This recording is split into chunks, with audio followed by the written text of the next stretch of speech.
Okay, so we're diving into Jayuskole today, and Yeah. it's this whole concept of a safe laboratory for rest and transition. Right. And I gotta say, it's got me pretty intrigued.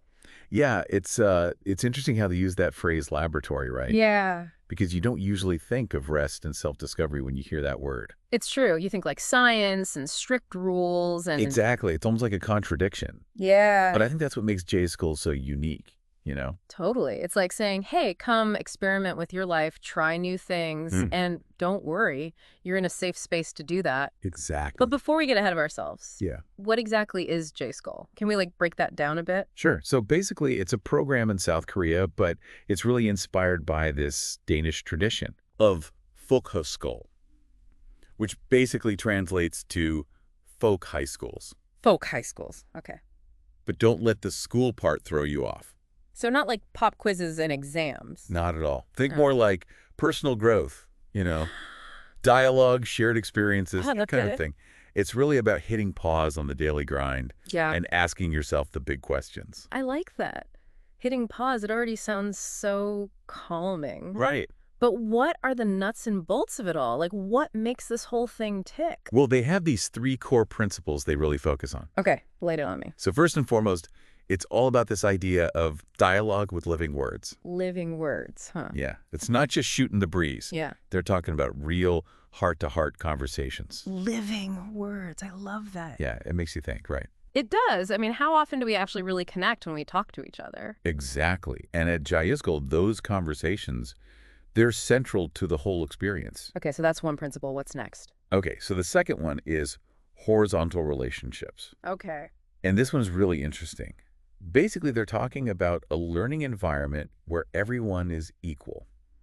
Interesting. So no hierarchy, like student-teacher. Exactly. Yeah. Everyone's on a level playing field, facilitators, participants, everyone. I love that. So it's more like a group of equals, Yeah, all on this journey together. that's it.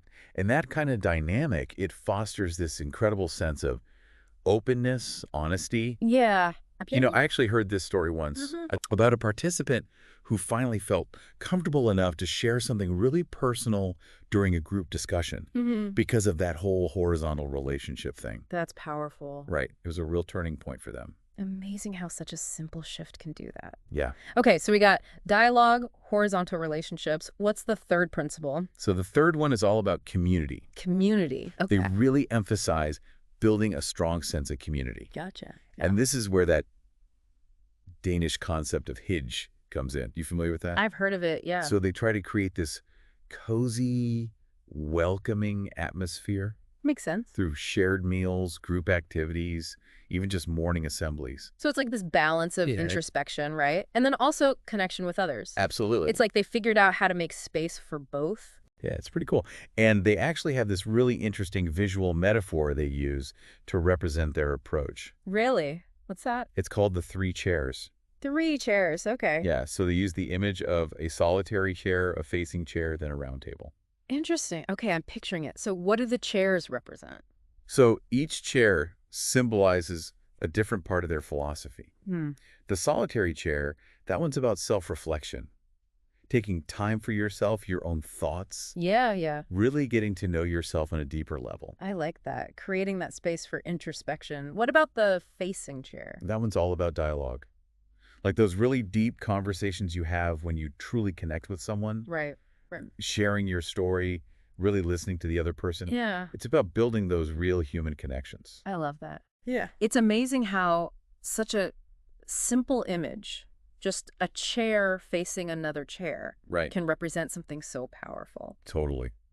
So we've got self-reflection, we've got dialogue. What about the round table? Where does that fit in? So the round table, I think that represents the whole Jayuskole experience. Okay. It's where all those individual journeys come together. Yeah.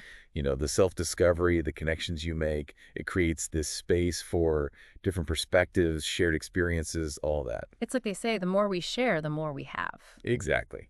And it sounds like Jayuskole's really figured out how to create that kind of environment. Yeah, for sure. And they do it through some really cool program elements too. Like what? Give me some examples. Okay, so there's this one thing called LES. Let us. Yeah, it stands for Local Exchange Trading System. Okay.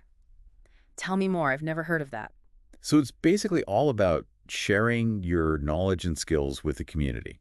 Interesting. Like, say you're a great cook. Yeah. You could offer a cooking class. Okay. Or maybe you're good at photography. You could lead a workshop. Right. It's a way for everyone to tap into the group's collective wisdom and talents. I love that. It's like a microcosm of a sharing economy. Exactly. But with this focus on personal growth, connection, all of that. Exactly. Very cool. What else? They also have these conversation dinners. Pretty self-explanatory. Yeah, it sounds like it. They're basically intimate gatherings meant to spark meaningful conversations. I love it. And they usually revolve around a specific theme. Like a dinner party with a purpose. Sign me up. Okay, now I have to ask about the human library. That one really jumped out at me. Oh, yeah. That sounds so powerful. It really is. So basically, instead of checking out books, Yeah. you borrow a person. Whoa. Okay. So you sit down with someone who's lived a completely different life than you, Okay. and you just listen to their story. Wow. It's about challenging your own perspectives, breaking down stereotypes, Right. and just realizing that everyone has something unique to share. It's like a crash course in empathy. Right. I love that. Hmm. So we've talked about the principles, we've talked about the program, Mm-hmm. but what about the people?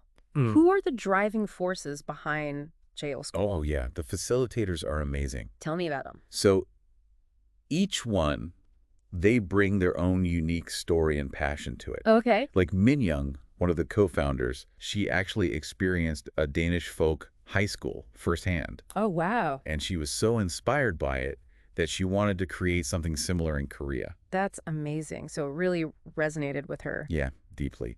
And then there's Heijin. Okay. He's really passionate about this idea of a more holistic approach to education. Interesting. One that values personal growth just as much as academic achievement. Right, right.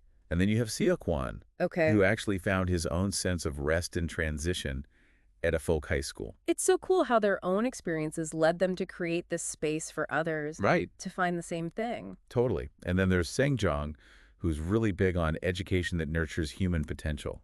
I like that. And then Sang-guk, who sees Jayuskole as a way to bring what he calls the secrets of Danish happiness to Korea. The secrets of Danish happiness, huh? That's what he calls them. I love it. They sound like an incredible team. They are. All united by this shared passion Definitely. to create this more mindful and connected way of life. Yeah, exactly.